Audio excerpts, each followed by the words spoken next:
Dans le cadre du projet Cellule Inc., Angèle Courville et Philippe-Emmanuel David proposent Si aujourd'hui pour demain une tournée de création, de médiation et d'exposition de photos sonores qui se déroulera dans 22 villes du Québec. Je les reçois en studio pour discuter de leur projet. Bonsoir à vous deux. Bonsoir. Tout d'abord, le projet s'appelle Si aujourd'hui pour demain. D'où est venue l'idée du projet?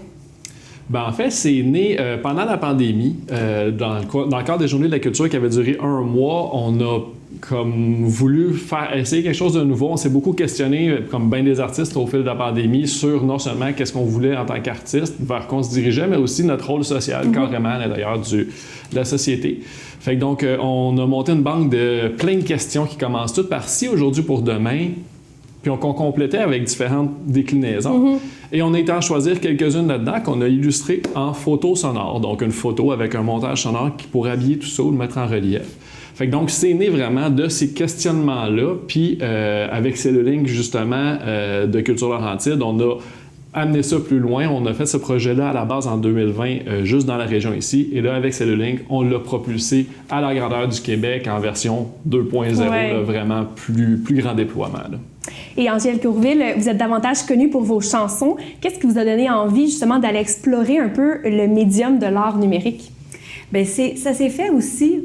C'est issu de la pandémie, fait qu'autant il y a eu des défis puis des difficultés à travers cette période-là, autant il y a eu plein de projets qui ont émergé que si la pandémie n'avait pas eu lieu, je pense pas qu'on aurait fait ça. Donc, c'est le fait d'avoir été à distance, que les outils numériques se soient développés. J'ai fait aussi une formation en production numérique pour le logiciel Ableton Live qui va nous aider dans le design sonore. C'est comme ça qu'on appelle. Dans le fond, c'est maintenant, au lieu de composer avec des instruments de musique, je compose à partir de sons de l'environnement. Donc, on enregistre à travers ce projet-là, par exemple, à Val-d'Or, on va avoir la question « Si aujourd'hui pour demain, on donnait à chaque arbre un nom », là, c'est vrai, j'aurais peut-être pas dû le dire. C'est pas grave. C'est notre exemple. Disons qu'il y aura un scoop d'une question. Fait qu'on va vraiment se diriger là, dans des forêts protégées. On va prendre la photo là, on va enregistrer des sons de l'environnement. Puis c'est à partir de ça qu'on va créer une musique. Donc, ça va être différent des instruments. C'est pas que j'en referai plus jamais de chansons, mais là, c'est comme un petit passage qui est vraiment intéressant à explorer. Et parlez-nous un peu là, des étapes de création pour chacune, justement, des photos sonores. Oui, ben en fait, c'est qu'on commence par s'asseoir avec, il est question donc de 22 villes du Québec, donc avec des gens responsables dans ces villes-là qui choisissent une question qui leur parle d'une vision d'avenir qu'ils auraient pour leur communauté. Et puis ensuite de ça, comme l'Angèle le disait, on se déplace dans ces communautés-là à les créer sur place. Des fois, ça va être juste nous, en explorateurs, avec notre vision artistique qui va venir appuyer ça. D'autres fois, ça va se faire en communauté aussi. Par exemple, on va faire une ville avec la fête des voisins, donc on va les créer pour la question si on connaissait le nom de nos voisins. Il faut avoir un côté spontané. Là, on va avoir privé un peu ce qu'on veut, mais ça va dépendre de qui participe. Ça va dépendre, c'est ça. Ça va vraiment être. Il va y avoir une dimension un peu d'improvisation. Là. Oui. C'est ça. Puis justement, une participation citoyenne un peu. Ben oui, c'est ça. Ouais. Donc ça fait vraiment partie de la démarche autant que possible au niveau de la création. Après ça, on fait ça dans 22 villes différentes. On regroupe ça en une même exposition. Donc, on va avoir 22 œuvres différentes qui vont être complémentées par du contenu numérique aussi. Donc, il y a une petite page web pour chaque œuvre qui va être créée, qui va contenir l'audio, mais qui va contenir aussi un carnet de voyage, des balados, ces choses-là. Donc, on fait ça dans 22 communautés et l'expo va retourner dans ces 22 communautés-là pour vivre et avoir une interaction avec les œuvres. Le numérique permet ça aussi, que chacune des personnes puisse avoir une interaction avec les questions, avec les œuvres qui sont là.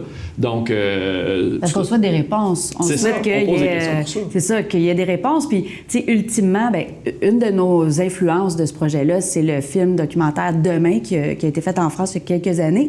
Puis, il y a eu le livre Demain le Québec qui a été fait ensuite. Fait que c'est d'être conscient que le monde est en transformation, qu'il y a des défis à relever, mais d'axer sur les actions qui peuvent être posées plutôt que de juste dire « ça existe ». On va tous mourir, c'est catastrophique. Nous, on décide de s'ouvrir et de proposer des solutions, d'en trouver avec les autres. C'est ça. Et c'est pas tant de nous autres même d'en proposer. C'est ça l'idée, c'est d'aller chercher dans les communautés les meilleures initiatives qu'il y a. Comme on a découvert des villes qui avaient des jardins potagers ouverts au public, plein dans la ville, c'est merveilleux, une place qu'on n'aurait pas nécessairement passée, que je dirais pas tout de suite. Mais là, on va pouvoir trouver toutes ces photos sonores-là.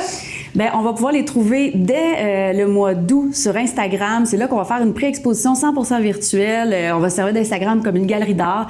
Puis, à partir de septembre, ça va tourner pendant une quinzaine de mois à travers le Québec. 2 expos par mois vont se promener. Donc, la personne, quand elle va arriver à l'expo, a l'impression d'avoir une expo de photos, mais elle va scanner un code QR. C'est là que tout va se développer, le son et le contenu du carnet de voyage de chaque La œuvre. magie de l'art. Un grand merci de votre présence sur le plateau. Donc, votre projet Si aujourd'hui pour demain.